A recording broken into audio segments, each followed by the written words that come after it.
మన బాడీకి రిటైర్మెంట్ లేదు. అంటే ఏంటి? శరీరం అనేది మనం ఏ పని చేయటానికైనా ఉపాధి. ఈ ఉపాధిని నడిపించేది ఎవరు?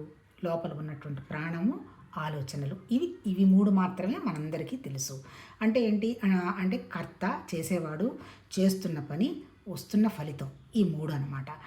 నేనే చేస్తున్నాను అన్నప్పుడు చేసేటప్పుడు స్ట్రగుల్ ఉంటుంది. చేసే పని మీద విసుగుంటుంది. ఫలితం సరిగా రాకపోతే కోపం వస్తుంది. అందువల్ల ఏం చెప్పారు మన భగవద్గీతలో? జ్ఞానం అంటే ఏంటి? నామరూపాలు లేకుండా ఉన్నటువంటి పరమాత్మ శక్తి తన పని తను నిర్వర్తిస్తూనే ఉంది ప్రకృతి ద్వారా. అంటే ఏంటి? సృష్టి జరుగుతుంది, సృష్టి ఎక్స్పాండ్ అవుతోంది, సృష్టి మళ్ళీ వెళ్ళి కలిసిపోతోంది. అంటే ఏంటి? అది పరమాత్మతత్వం వల్ల. కానీ ఎప్పుడు పరమాత్మ కానీ భగవాన్ అన్నా, పరమాత్మ అన్నా, ఆ తర్వాత బ్రాహ్మణ్ అన్నా, వీళ్ళు వచ్చి మేము ఈ పని చేసామని ఎప్పుడు ఎవరికి చెప్పలేదు. తర్వాత నాకు ఈ పని కావాలని కూడా పాపం వాళ్ళు ఏం కోరుకోవటం జరగలేదు. అంటే ఏంటి? ఒక ఫుల్ ఆఫ్ ఎనర్జీ ఒక చోట ఉండి అంతా నడిపిస్తూ ఉంది. ఇప్పుడు మనకేం చెప్పారు? మనం కూడా అలా ఎప్పుడైతే ఉండగలుగుతామో అప్పుడు చాలా కంఫర్టబుల్గా, హ్యాపీగా, సంతోషంగా మనం కూడా పరమాత్మతత్వంలాగా ఉండగలుగుతాము. ఆ ఉన్న విషయాన్ని కూడా మనం కనుక్కోగలుగుతాము అని భగవద్గీతలో చెప్పింది. అంటే ఏంటి? పని జరగాల్సిందే, అనుభవం ఉండాల్సిందే, కానీ చేసేవాడు లేకుండా ఉండాలి అంటాడు. అందుకే స్పిరిచువాలిటీలో ఆ పదాలు ఎక్కువ వాడతారు.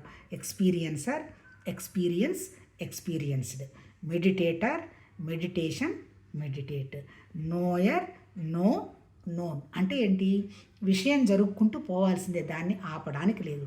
కానీ ఆ విషయం కండక్ట్ చేస్తున్నటువంటి వాళ్ళం నేను కాదు అనేటువంటి విషయం అవగాహనకి రావాలి అంటాడు. ఎలా రాగలగడం జరుగుతుంది? మనకి ఇంద్రియాలు ఉన్నాయి, అంతే కదా. మనకు ఫస్ట్ ఇంద్రియం ఏంటి? మన వాసన. అంటే ఇది మన సంస్కారానికి అనుగుణంగా మనకు ఫస్ట్ వచ్చినటువంటి మూలాధార చక్రంలో మొట్టమొదటి ఇంద్రియం మన ముక్కు ఉన్నది, ముక్కు వాసన చూస్తున్నది. తర్వాత రెండో ఇంద్రియం ఏంటి? నీళ్లు, రుచి, మాట్లాడుతుంది, రుచి చూస్తుంది. తర్వాత మూడో ఇంద్రియం ఏంటి? కళ్ళు, అగ్నితత్వం, అది చూస్తూ ఉంటుంది.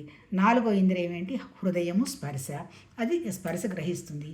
ఐదో ఇంద్రియం ఏంటి? ఆకాశము, అదే పంచభూతం కిందకు వస్తుంది ఆకాశము. దానికి ఉన్నటువంటి మన తన్మాత్రం మన చెవులు. అంటే ఏంటి? చెవులు, ముక్కు, కళ్ళు, తర్వాత ఇవన్నీ కూడా జ్ఞానేంద్రియాలు. ఇవి చూస్తూనే ఉంటాయి. అంటే ఏంటి? నేను పరమాత్మతత్వంలోనే ఉన్నాను కదా, ఇవన్నీ నేను చూడకూడదని చెప్పడానికి లేదు. నా కళ్ళు చూస్తాయి, నా చెవులు వింటాయి, నా నోరు మాట్లాడుతుంది. కాకపోతే ఇక్కడ ఎక్స్పీరియన్సర్ అనేవాడు లేకుండా ఉండాలి అంటే వీళ్ళు ఏం చెప్తారు అంటే, చూడక తప్పదు, వినక తప్పదు. కాకపోతే నిన్ను నడిపించే ఇంకొక ఇంద్రియం ఏంది? పంచేంద్రియము, 11వ ఇంద్రియం మనస్సు. ఆ మనసు చెప్పినట్టు వినవాకు, ఊరికే చూడు, అంతేగాని మాట్లాడు.